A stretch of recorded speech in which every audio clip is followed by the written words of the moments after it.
Première lettre aux Corinthiens, chapitre 6. Quand vous avez une querelle entre vous, vous faites juger l'affaire par des juges qui ne connaissent pas Dieu, et non par des gens qui appartiennent à Dieu. Comment osez-vous faire cela? Ceux qui appartiennent à Dieu jugeront le monde. Vous ne savez donc pas cela? Et si c'est vous qui devez juger le monde, est-ce que vous n'êtes pas capable de juger les affaires peu importantes? C'est nous qui jugerons les anges. Vous ne savez donc pas cela?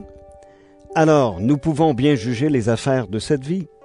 Pourtant, quand vous avez des procès pour des affaires de ce genre, vous prenez comme juge des gens que l'Église compte pour rien. Je le dis, et c'est une honte pour vous. Il n'y a donc parmi vous aucune personne sage, capable de servir d'arbitre entre un chrétien et un autre, mais un chrétien est en procès contre un autre, et cela devant des juges qui ne croient pas au Christ. En tout cas, pour vous, c'est déjà un échec d'avoir des procès entre vous. Pourquoi est-ce que vous ne préférez pas supporter l'injustice? Pourquoi est-ce que vous ne laissez pas plutôt les autres voler ce qui est à vous? Au contraire, c'est vous qui êtes injustes, c'est vous qui volez les autres, et ces autres sont vos frères et sœurs chrétiens. Ceux qui font le mal n'auront pas de place dans le royaume de Dieu. Vous ne savez donc pas cela? Attention, comprenez bien ceci.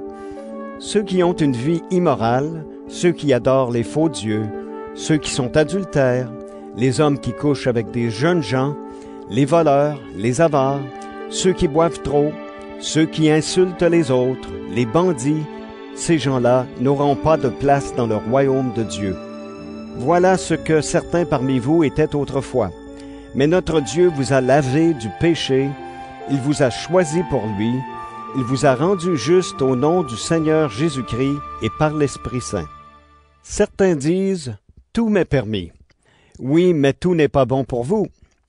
Tout m'est permis, c'est vrai. Mais je ne veux pas être esclave de quelque chose. Vous dites aussi « La nourriture est pour le ventre ». Et le ventre est pour la nourriture. Oui, mais Dieu détruira la nourriture et le ventre. D'autre part, on ne peut pas faire n'importe quoi avec son corps. Le corps est pour le Seigneur et le Seigneur est pour le corps. Dieu a réveillé de la mort le Seigneur, et nous aussi, il nous réveillera de la mort par sa puissance. Vos corps font partie du corps du Christ. Vous ne savez donc pas cela? Eh bien, est-ce que je vais prendre une partie du corps du Christ pour en faire une partie du corps d'une prostituée? Sûrement pas. Celui qui s'unit à une prostituée devient avec elle un seul corps. Vous ne savez donc pas cela? En effet, les livres saints disent « Les deux deviendront comme une seule personne ».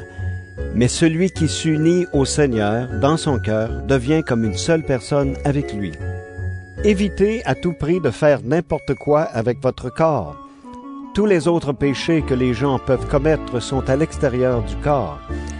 Mais si quelqu'un fait n'importe quoi avec son corps, il fait quelque chose de mal contre son corps.